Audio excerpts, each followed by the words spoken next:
Abrid vuestras Biblias en Mateo capítulo 18, leeré del 15 al 20. Por tanto, si tu hermano peca contra ti, ve y repréndele, estando tú y él solos. Si te oyere, has ganado a tu hermano. Si no te oyere, toma aún contigo a uno o dos, para que en boca de 2 o 3 testigos conste toda palabra. Si no los oyere a ellos, dilo a la iglesia, y si no oyere a la iglesia, tenle por gentil y publicano. De cierto os digo que todo lo que atéis en la tierra será atado en el cielo, y todo lo que desatéis en la tierra será desatado en el cielo. Otra vez os digo que si 2 de vosotros se pusieren de acuerdo en la tierra acerca de cualquier cosa que pidieren, les será hecha por mi Padre que está en los cielos. Porque donde están 2 o 3 congregados en mi nombre, allí estoy yo en medio de ellos. Amén. Hasta aquí la palabra del Señor. Y apenas como forma de pensar un poco en lo que hablamos la semana pasada, vamos hoy a centrarnos en estos versículos del 18 al 20, va a ser el objetivo nuestro hoy, pero apenas para que veamos un poco, recordemos brevemente lo que vimos la semana pasada, ¿no? Jesús a lo largo de este capítulo nos ha estado enseñando cómo nos debemos de comportarnos nosotros, su pueblo, su iglesia, nosotros que pertenecemos a su reino. Y todo el capítulo hemos visto que habla acerca de esos niños o esos pequeños, que somos nosotros sus hijos, y que hemos sido hechos, o así debería de ser, Él nos ha hecho humildes. Él opera esa humildad en nosotros porque hemos sido salvados por gracia.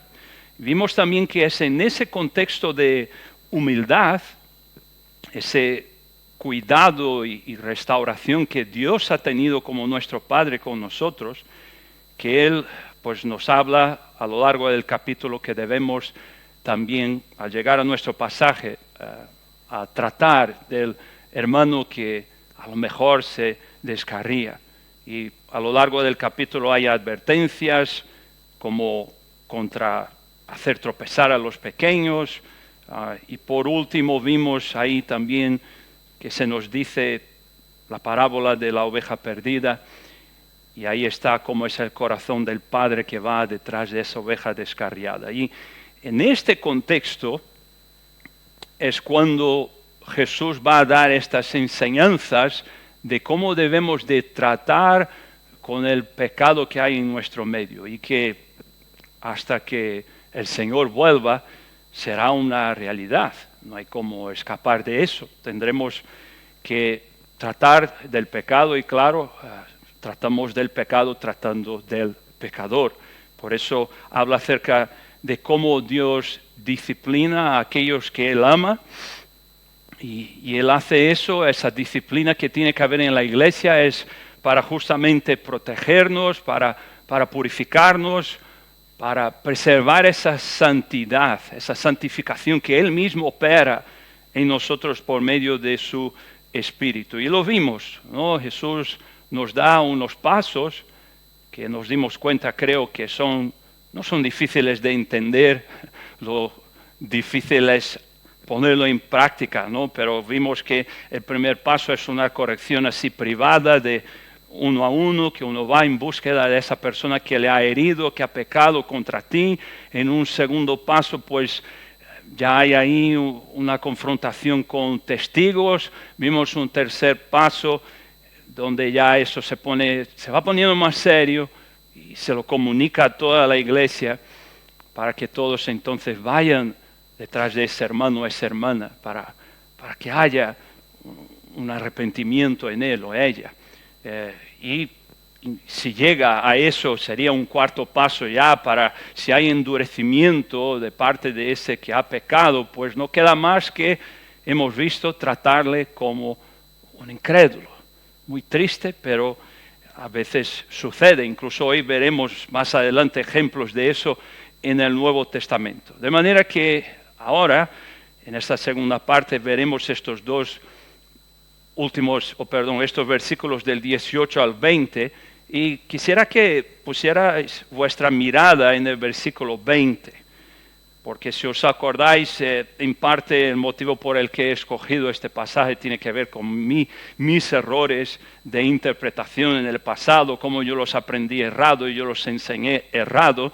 Y aquí está este versículo 20, porque donde están 2 o 3 congregados en mi nombre, allí estoy yo en medio de ellos. Así que, ¿a qué se está refiriendo Jesús en este versículo, por ejemplo, de nuestro pasaje?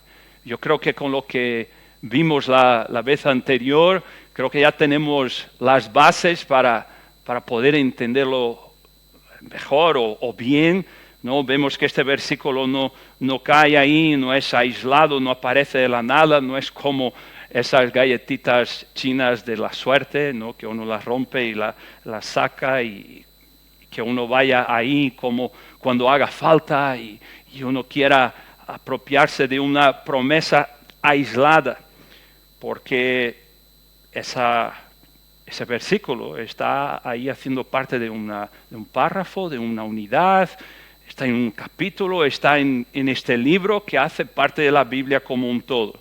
Y quizá alguno podrá identificarse con eso en su tiempo, y esto sigue pasando también en muchos lugares. Si había alguna reunión en que venía poca gente, o como se dice, unos 4 gatos, había poca gente ahí reunida, pues se haría una oración o incluso se leería este versículo, ¿no? Como una manera de quizá consolar o animarme a mí mismo o a los poquitos que hubieran venido, o incluso, y a veces es como se usa esto, una forma de invocar a Jesús para que esté en medio, algo así. Mirad, no os fijéis que seamos poquitos aquí, porque está escrito, donde 2 o 3 se reúnen en nombre de Jesús, Él está presente en medio de ellos. Y yo os pregunto, ¿es esto verdad? Alguien dirá, es lo que está escrito. Sí, lo que está escrito, desde luego que es verdad, es inspirado por el Espíritu Santo, es lo que ha dicho Jesús, es autoritativo. Y claro que Jesús está presente donde están 2 o más reunidos en su nombre. Claro que sí, vale. Pero os lo pregunto, ¿y qué pasa si solo hay una persona? ¿Él no se hace presente ahí? Los jueves solemos recordar y orar por esos hermanos que están en sitios, lugares difíciles donde la iglesia es perseguida, ¿no? Y habrá casos, no es el nuestro, ninguno aquí de nosotros tiene excusa para no reunirnos, salvo aquellos hermanos que estén imposibilitados por enfermedades, pero bueno, Eli creo que no está aquí ahora, pero ella suele llevar el tema de puertas abiertas y ella podría comprobar si es que se sabe de algún caso de algún hermano, algún creyente o una hermana que esté en algún lugar remoto de este mundo y que esté completamente aislado, sea solamente él o ella como creyente en todo el sitio donde viva, y por las circunstancias de la vida solo está esa persona ahí. Yo pregunto, solo hay incrédulos a su alrededor. ¿Está Jesús con esa persona por medio de su Espíritu? O en tu mismo caso, que cuando estás en el trabajo, muy probablemente rodeado de incrédulos también. Qué bendición sería si hubiera uno que otro allí contigo, pero probablemente son solo incrédulos. O cuando, mamá, has dejado los niños en el cole y te vas a trabajar, o el marido se ha ido a trabajar, o te quedas en casa a ocuparte de los quehaceres, y estás lavando los cacharros y encuentras un tiempo para ponerte a leer la Biblia, para buscar a Dios en oración, a saber qué quiere decir aquel pasaje, cómo aplicarlo a tu propia vida. ¿No está Jesús allí? Tened en cuenta todos los ejemplos que podríamos nombrar, no podré hacerlo yo, claro, pero como estáis los jóvenes en nuestro medio, en el instituto, se habló ahora de las oraciones por esos entornos, ¿no? O en la uni, estás rodeado de ateos, de agnósticos, liberales, evolucionistas y demás, y tú, el único que crees en el Dios, creador de los cielos y de la tierra, y todo lo que en ellos hay, y tú defiendes tu fe cada vez que es atacada o cuestionada, a veces a duras penas. Quisieras tener mejores respuestas para dar, pero te lo pregunto nuevamente, ¿no está Jesús allí contigo? Claro que sí. Y en nuestro caso, los creyentes, no solo está con nosotros, estando viviendo bajo el nuevo pacto, Él nos habita permanentemente. El Espíritu Santo mora en nosotros. ¿Qué nos dice el salmista David, si queréis? Salmo 139, muy conocido, versículo 7. ¿A dónde iré de tu espíritu? ¿Y a dónde huiré de tu presencia? Si subiere a los cielos, allí estás tú. Y si en el Seol, esta palabra que significa el abismo, la sepultura, hiciere allí mi estrado, si pusiera mi cama ahí, si me fuera de indigente a vivir solo en medio de la nada, a la intemperie. Y aquí, allí tú estás. Versículo 9. Si tomare las alas del alba y habitare en el extremo del mar. Versículo 10. Aún de allí me guiará tu mano. ¿Qué dice el 12? Aún las tinieblas no me esconden de ti. Va el salmista a decir lo mismo, te son las tinieblas que la luz. Versículo 13, porque tú formaste mis entrañas, tú me hiciste en el vientre de mi madre. Y vamos al 16, esto me parece muy fuerte, tus ojos vieron mi embrión. Es decir, el Señor estaba allí cuando aún era un feto. En mi estado más vulnerable, indefenso, en medio a una sociedad abortista como es la nuestra, que ni siquiera considera un embrión como ser humano vivo, pero tú, Señor, estabas ahí conmigo. Ni yo estaba consciente de nada, ni siquiera de Dios, pero Él estaba contigo en el vientre de tu madre. Y en tu libro, dice el salmista, estaban escritas todas aquellas cosas que fueron luego formadas, sin faltar una de ellas. Creo que ya nos damos cuenta, no importa dónde tú vayas o estés, allí está el Señor. Jonás, por ejemplo, intentó huir de Dios, viajó como algo así como dijo este salmo, fue a estar en alta mar, en medio de la nada. Se distanció algo así como 4 o 5 mil kilómetros lejos del lugar donde Dios le había mandado. Incluso quizá llegó a algún sitio de España en la época. Tan lejos se fue, pero tan lejos como se haya ido, aún así nos dirá las Escrituras que Yahvé estaba con él. Aún en su rebeldía, en su desobediencia. Le disciplinó, sí, le castigó, pero estaba con él. No lo dejó ni por un instante, no, porque no hay lugar alguno donde Dios no esté. Porque Él está en todas las partes y no lo contiene nada. Él lo contiene a todo, pero a Él no hay nada ni nadie que le pueda contener.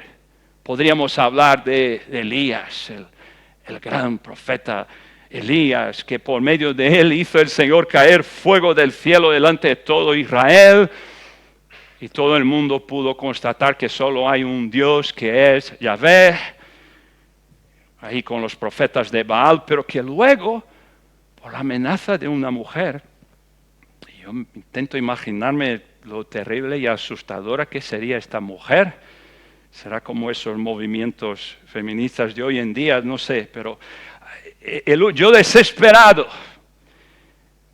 Él podía haberse llevado a su criado, dice la Biblia que tenía uno, pero lo dejó en algún sitio de Judá y se fue a estar solo en el desierto, deseando la propia muerte, pidiéndole a Dios que le quitara su vida. Y la Escritura dice que Dios estaba presente con él allí.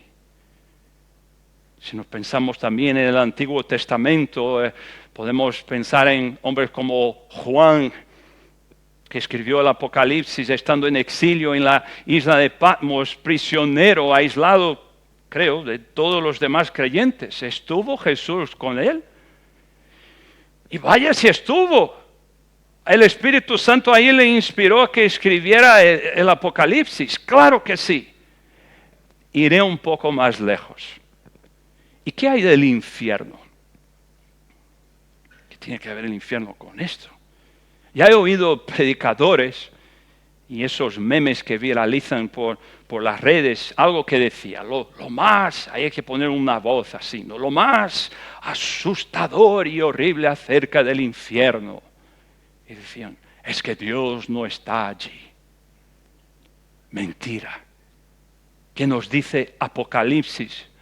En el capítulo 14, versículos 10 al 11, que todos los que vayan a terminar allí, ¿qué les va a pasar? Serán atormentados con fuego y azufre. Todo aquel que rechace la oferta del Evangelio de gracia y terminen siendo condenados al infierno y estarán, dice el Apocalipsis, delante de los santos ángeles y del Cordero. Entonces, lo más asustador que hay acerca del infierno no es que se está quemando ahí eternamente, sino que Dios está allí con el peso, todo el peso de su furor y de su ira.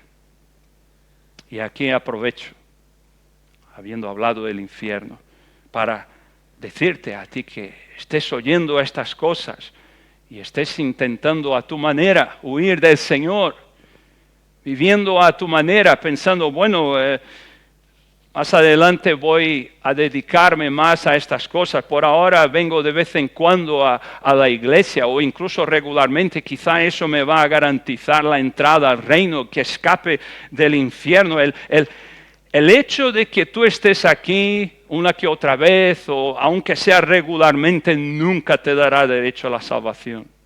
Así que arrepiéntete esta tarde. Cree en aquel que vino a rescatar. Así como hemos visto en esa parábola, Él va por esa oveja perdida. Así que deja de huir de Dios, de pensar que tú podrás hacer algo en algún momento, sea ahora o en el futuro, para que puedas entrar al reino de Dios y escapar de este infierno horrible. Porque a menos que te salve Jesús, no lo harás. Ninguno de nosotros.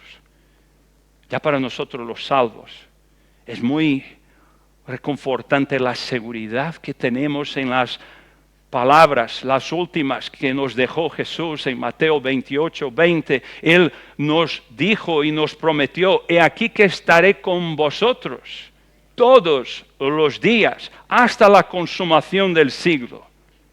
Ahí está claro que esta promesa es para cada creyente, individualmente también, por donde fueran, porque Jesús les estaba enviando que fueran a predicar el Evangelio hasta los confines del mundo.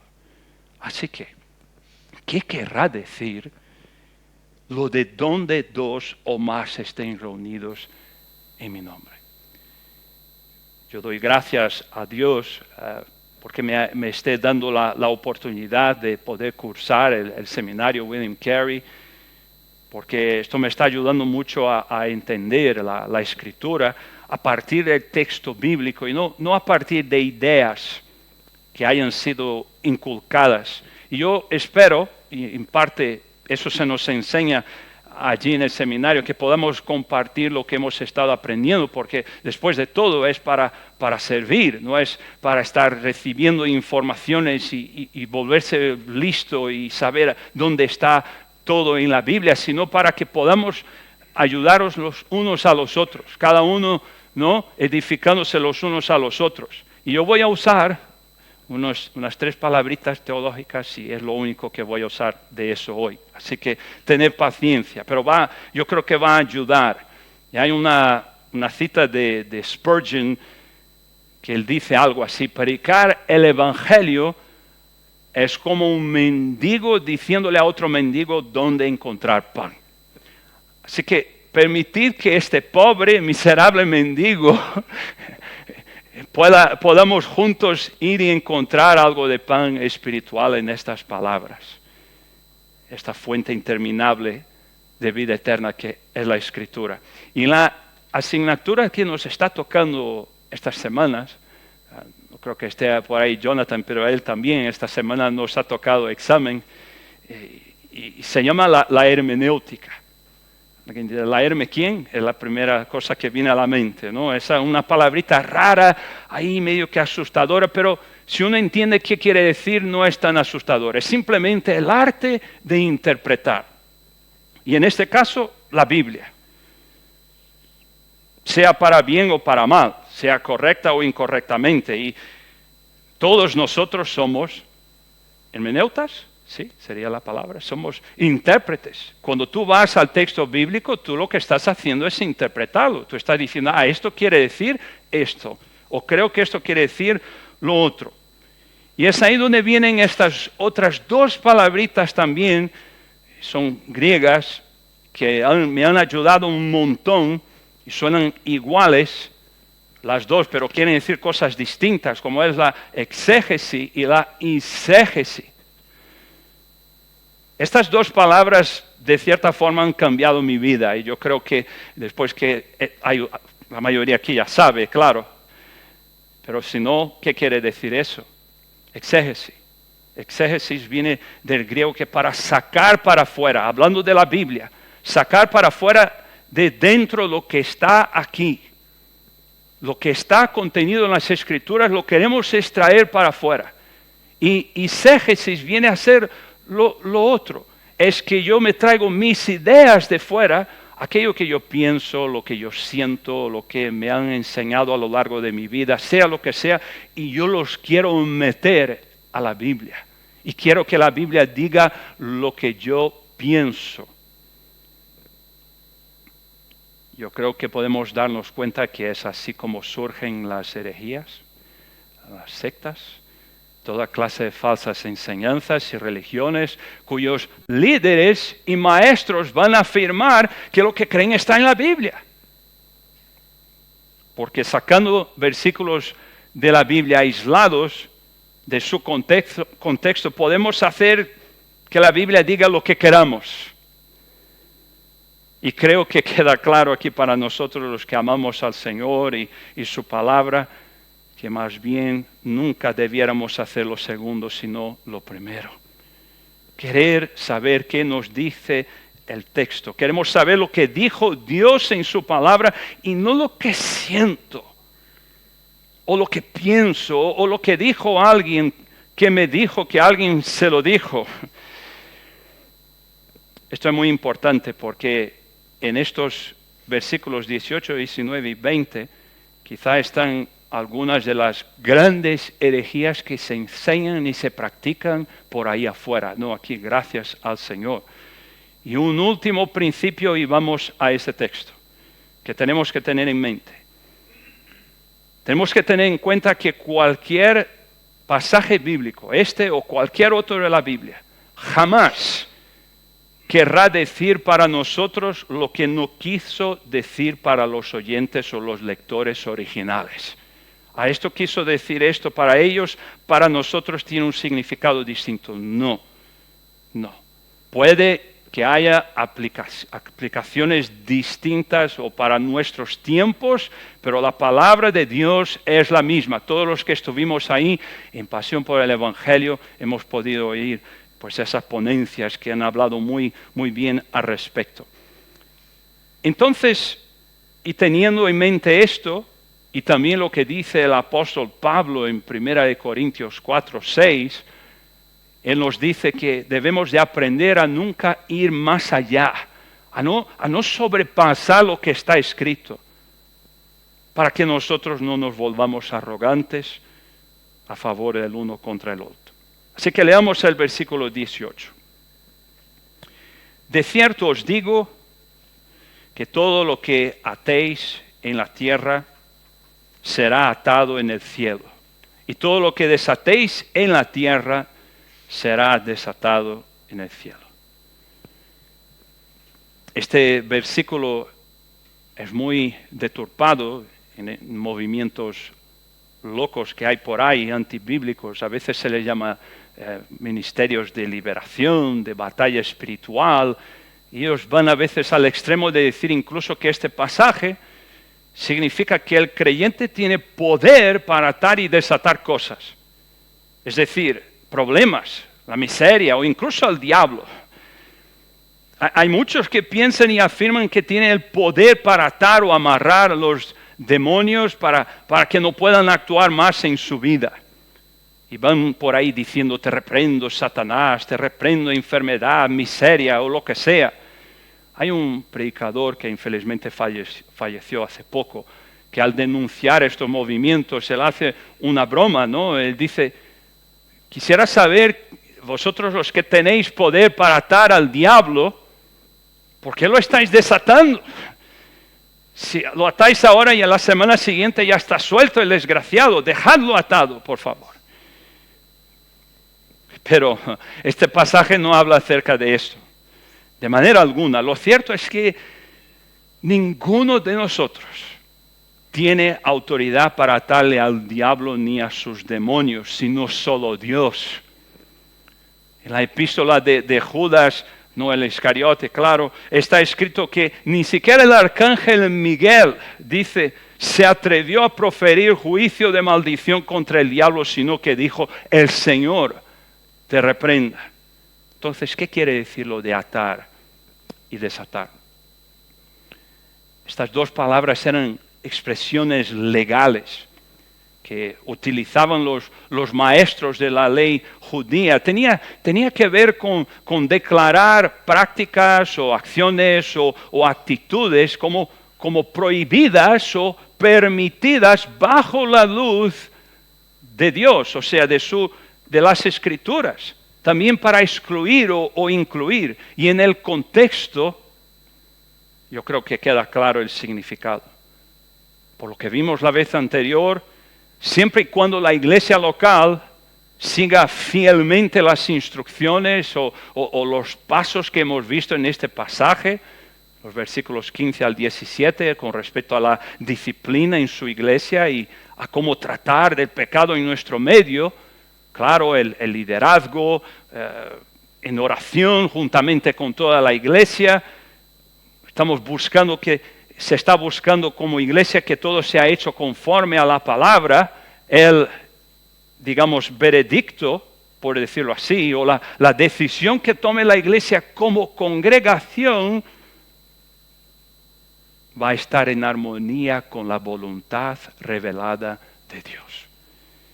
Por eso, lo que sea atado o desatado en la tierra, en estos temas de disciplina, de decisiones importantes de la iglesia, será atado o desatado en el cielo, será confirmado. Es decir, la iglesia tendrá la bendición, la confirmación, la aprobación de Dios en aquel asunto. En el siguiente versículo, el 19, el Señor Jesús va a profundizar aún más, aún hablando de lo mismo.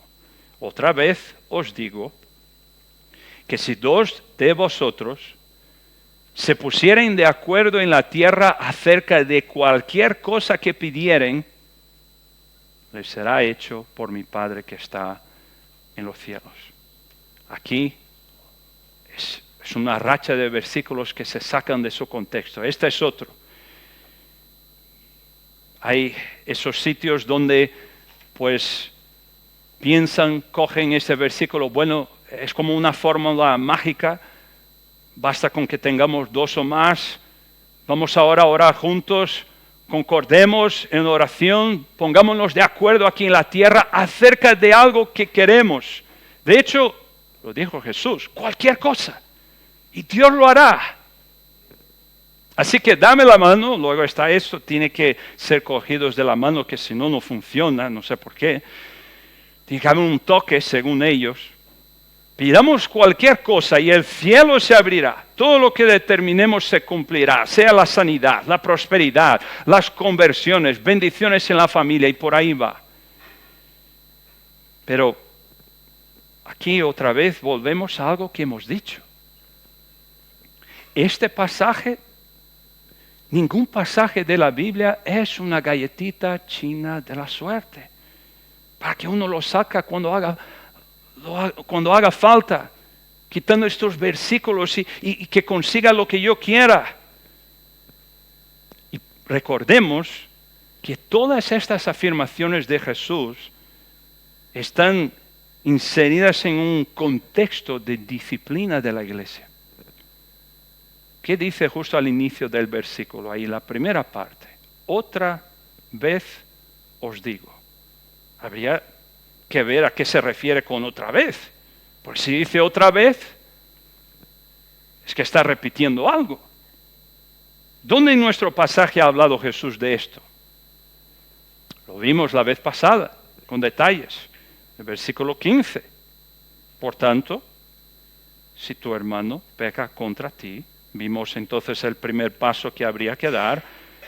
Si este no fuera suficiente para ganar al hermano, vemos el otro paso, el versículo 16. Mas si no te oyere, nos dice, toma aún contigo a uno o dos, ¿no? Para que sirvan de testigo. ¿Lo vemos? Es decir, está expandiendo el significado de lo que dijo antes. Nos está haciendo ver el Señor que estaría presente con su iglesia a medida que tuvieran esa dura y difícil tarea, pero necesaria, y que nos ordena el Señor Jesús de confrontar el pecado que hay en medio de nosotros para mantenernos puros, para mantenernos santos. Y esto nos apunta a la autoridad que Dios da a la iglesia local, no a un individuo, no a un líder de la iglesia, sino a la iglesia como un todo. Claro, está ahí el liderazgo, lo vimos la vez anterior, los ancianos, los diáconos, pero también los miembros. En estos casos de disciplina de la iglesia, cuando se está confrontando a alguien que no se arrepiente de su pecado. Y Dios entonces deja claro, Jesús, que Él estaría con nosotros para traer la respuesta que sea de acuerdo a su voluntad. Ese es el contexto. Ese es el contexto. Pero alguien estará pensando, pero Santiago, vamos a ver, dice cualquier cosa que pidieren. Bueno, esto ya está un poco respondido por la mañana con el sermón de Luis, ¿no? Que cualquier cosa, vamos. Primero que aquí en este contexto no está hablando de oraciones en general que le hacemos a Dios y le pediremos todo lo que queramos, porque vamos a ser sinceros. ¿Cuántas oraciones has hecho que no se han respondido? ¿Qué hemos hecho? O por lo menos que no se han respondido como quisiéramos, como esperábamos. Tanta gente que se une con otros para concordar también, orando juntos, pidiéndole a Dios algo, y no acontece necesariamente. Y por favor, entendamos, amados, esto no quiere decir que no debamos reunirnos para orar, no, en lo absoluto, como lo hacemos los jueves. Lo único que se está diciendo aquí es que en este contexto no está hablando directamente acerca de eso. En este contexto hay otros pasajes que hablan acerca de esto, pero este en particular es en el contexto de personas que se están poniendo de acuerdo acerca de algo. Cualquier cosa, aquí está aún en esa idea de procedimientos o trámites legales, asuntos legales que están relacionados con lo que se está tratando. Como el versículo 16, ¿no? Que habla acerca de traer a esos 2 o 3 testigos para que conste o se confirme toda palabra. O sea, esto está limitado a este asunto de la disciplina eclesial.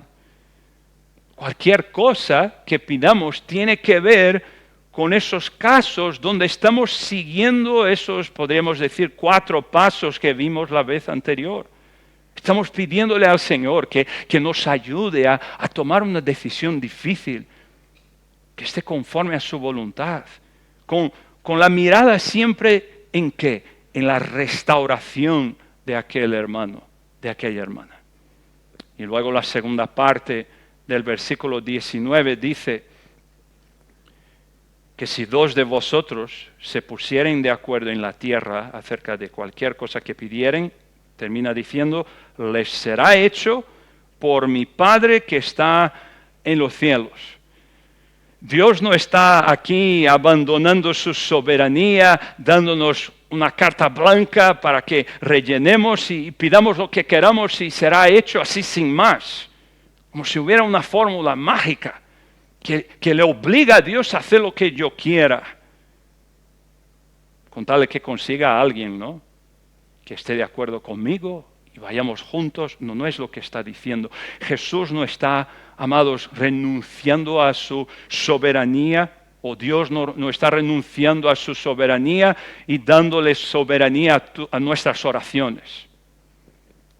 Más bien, al decirle, será hecho por mi Padre que está en los cielos, nos está animando a que por más difícil que sea el asunto que estamos tratando, por más doloroso ese proceso, podemos tener la plena confianza de que si estamos siguiendo lo que se nos instruye en las Escrituras, si estamos llegando como iglesia a un acuerdo en cuanto a la decisión que se toma, por ejemplo, en este caso del hermano que no se arrepiente, y si se tiene que llegar al paso de excluir a este hermano de la comunidad,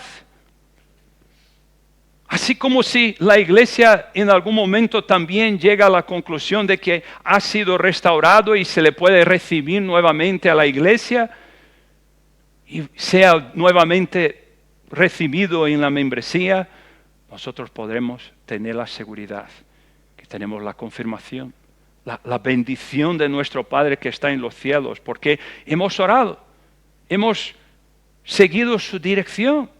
Y Jesús nos garantiza que estará presente en nuestro medio. ¿Cuándo? En medio de esos 2. Como en el primer paso, ahí eran solo esos 2 que están hablando uno con el otro. Mira, me ofendiste, os acordaréis.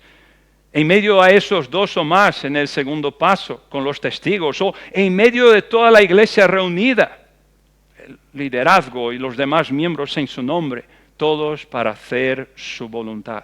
Si hacemos eso, Él nos está asegurando, no vais a estar solos y abandonados para tener que tomar decisiones tan difíciles como estas, como os parezca mejor, sino que Él estará con nosotros. Nos va a estar dando ese discernimiento, también al mismo tiempo esa humildad, esa sabiduría y, ¿por qué no, la delicadeza que este asunto requiere cuando tengamos que enfrentar o resolver cuestiones como esta? Y Jesús concluye en el versículo 20 diciendo, porque donde están 2 o 3 congregados en mi nombre, allí estoy yo en medio de ellos. ¡Qué maravilla! Ya sea que seamos una iglesia local de 2 miembros, de 200 o 2000 o más, nuestro Señor y Salvador, nuestro Rey y Redentor, el que compró la iglesia por precio, está en nuestro medio. Él está gobernando, Él está cuidando, está dirigiendo, pastoreando las almas de cada uno de esos pequeños, que somos lo que hacemos parte del cuerpo de Cristo. Amados, Él está en nuestro medio.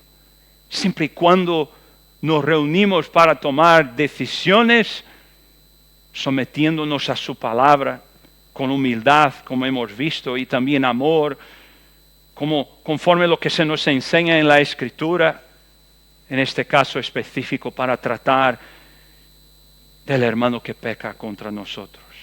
Y ya sea que esa decisión vaya a terminar en la exclusión de este miembro de la membresía, muy triste como eso sea, por más que pueda gustarle a él o no, o incluso a nosotros o a quien sea, estamos siguiendo las instrucciones bíblicas.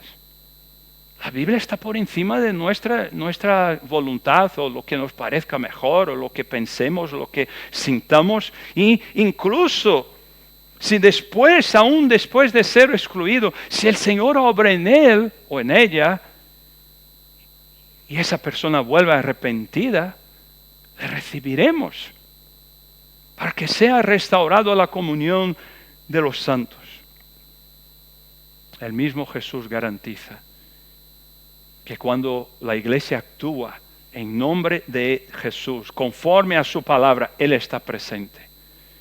Veamos ahora, por último, unos ejemplos en las Escrituras, en el Nuevo Testamento específicamente, acerca de cómo esto ha sido practicado en la iglesia primitiva. Y las mujeres habéis visto un caso ya más extremo, de Ananías y Zafira. No vamos a hablar de eso, pues lo estuvisteis viendo creo que el viernes, ¿no? Eso habrá sido interesante.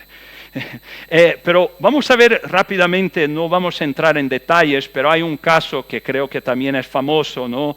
De ese hombre en Corinto, en 1 Corintios 5, versículo 1, Pablo está hablando que hay entre vosotros fornicación.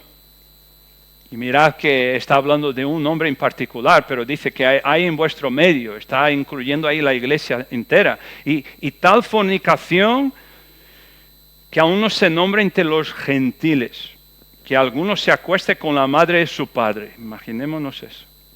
Esto es un grave caso extremo, sí, de inmoralidad sexual dentro de la iglesia. Era tan grave que Pablo está diciendo, vamos, que es más mundano que el mundo.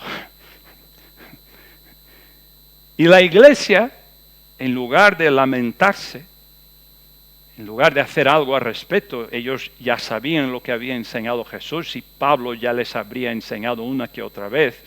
En lugar de lamentarse, de hacer algo al respecto, se volvieron indiferentes. Y Pablo les confronta con dureza y les ordena a ejercer disciplina. ¿De qué manera? Hay que excluir a ese hombre de la congregación. En el versículo 2, vosotros estáis envanecidos. ¿No debierais más bien haberos lamentado para que fuese quitado de vosotros el que cometió tal acción? Él va en el versículo 3 a decir, he juzgado al que tal cosa ha hecho. Versículo 4, en el nombre de nuestro Señor Jesucristo, reunidos vosotros y mi espíritu con el poder de nuestro Señor Jesucristo, el tal sea entregado a Satanás para destrucción de la carne, a fin de que el espíritu sea salvo en el día del Señor Jesús. Es decir, échenlo de la congregación, que no disfrute más de las bendiciones que hay, como se veía también esta mañana, el hacer parte de la iglesia local, y que él vea que Dios no aprueba lo que está haciendo y nosotros como iglesia tampoco. Si Dios no aprueba algo, la iglesia tampoco aprueba. Si Dios es contra de algo, la iglesia también está en contra de ese algo. ¿Con qué esperanza? De que un día Él se dé cuenta. Ojalá le pase como le pasó al hijo pródigo, que cuando se dio cuenta, cuando vio lo que había hecho, sus pecados, cómo lo echó todo a perder. Él pensaba que lo echó todo a perder, pero él se arrepintió y volvió, se dio cuenta de lo que hizo contra el Padre. Y en arrepentimiento quiso volver. Pero el apóstol Pablo dice en el versículo 13, quitad pues a ese perverso de entre vosotros. ¿Qué quiere decir entregarle a Satanás? Tantas veces uno lee esto y vaya, no es cuestión de condenarle, sino es quitarle, hay que quitarle por esa protección espiritual que hay, de estar debajo de esas bendiciones y que vaya a estar en el mundo donde ya está. de todas formas, para que cuando sea él afligido, cuando se dé cuenta y se canse de su pecado, ojalá se canse, su carne sea quebrantada y pueda haber salvación en su vida. Incluso el excluirle de la iglesia era avisando o teniendo en mente su restauración. Lo bello de este pasaje, amados, por más duro que haya sido esto, hubo restauración. El Señor obró en la obediencia de esa iglesia. Más adelante en la segunda carta a los Corintios, en el capítulo 2, pues va a decir el apóstol Pablo que lo reciban ya.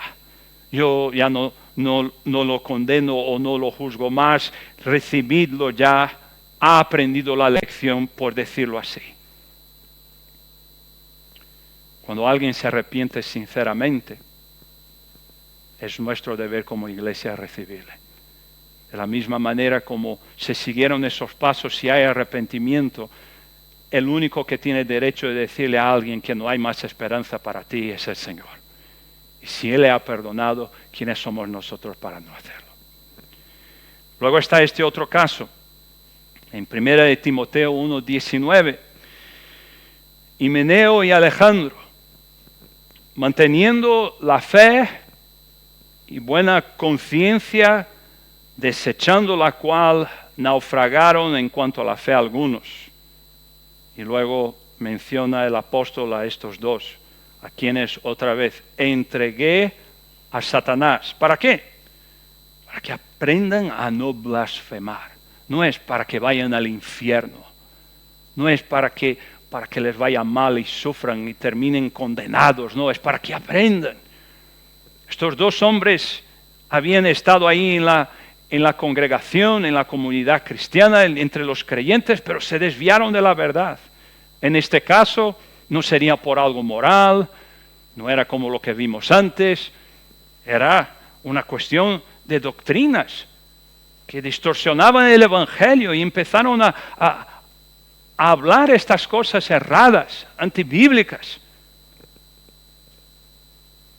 Y Pablo está ahí dándoles esa instrucción de que lo disciplinen, para que aprenda a no blasfemar contra Dios, para proteger esa pureza doctrinal en la iglesia, que es igualmente peligroso.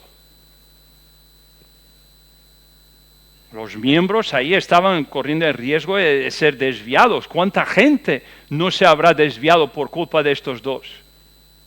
Y Pablo no está actuando con odio o simple enfado, sino que por amor a Cristo y a su iglesia y por obediencia a Él, pues Él sabe que si no se confronta esto, si no se corta el problema por la raíz, por decirlo así, esto se va a lastrar, se va a infiltrar por toda la iglesia. Luego tenemos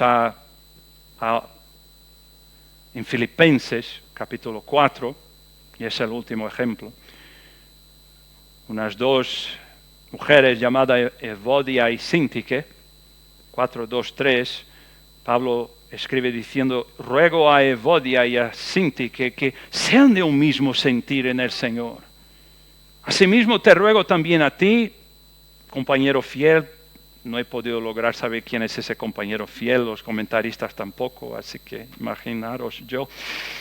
Pero ruego, compañero fiel, que las ayudes, que combatieron juntamente conmigo en el Evangelio, con Clemente también y los demás colaboradores míos cuyos nombres están en el libro de la vida. Estas mujeres eran fieles, obreras de la iglesia, que le ayudaron al apóstol Pablo. Incluso va a decir que los nombres están en el libro de la vida. Pero ¿qué estaba pasando? Aquí no era una cuestión moral, no era doctrinal, pero estaban peleadas. No sabemos qué era exactamente, pero Pablo lo escribe en público porque esto ya se estaba sabiendo. Esto era algo que era de conocimiento público. Entonces él escribe, y esto está aquí registrado por inspiración del Espíritu para nosotros, pero él escribe: dejaros ya de tonterías. ¿Para qué os vais a estar peleando por tonterías? Sois del Señor, sois hermanas, llevaos bien. No dejéis que estas cosas pongan impedimentos a la obra del Señor, o no seáis piedra de tropiezo para los demás. Hay muchos otros ejemplos, hermanos, pero yo apenas voy ahora a terminar con unas consideraciones finales acerca de la disciplina del Señor y la voy a sacar a partir de Hebreos 12. Hebreos 12, en el versículo 7, pues uno de esos ya hemos leído la vez anterior, pero ahí dice, y nos habla ahora el Señor a sus hijos, a los creyentes. Si soportáis la disciplina, Dios os trata como a hijos. Porque, ¿qué hijo es aquel a quien el Padre no disciplina? Amados, queremos terminar este mensaje de manera que también seamos animados con el tema de la disciplina. No es para que pensemos en eso. Eso es aquello de echar gente a la iglesia. No tiene nada que ver con eso. Sino que es la forma como el Señor trata de nosotros. Porque Él no va a dejar que sus hijos se pierdan. Él hará lo que haga falta para mantenerte en el camino que lleva a la salvación. Él ya te ha traído. Y Él se asegura de que tú vayas a terminar esa carrera de la fe intacto. Aunque en esta vida podamos sufrir. Como parte de esa disciplina, es lo que dice aquí.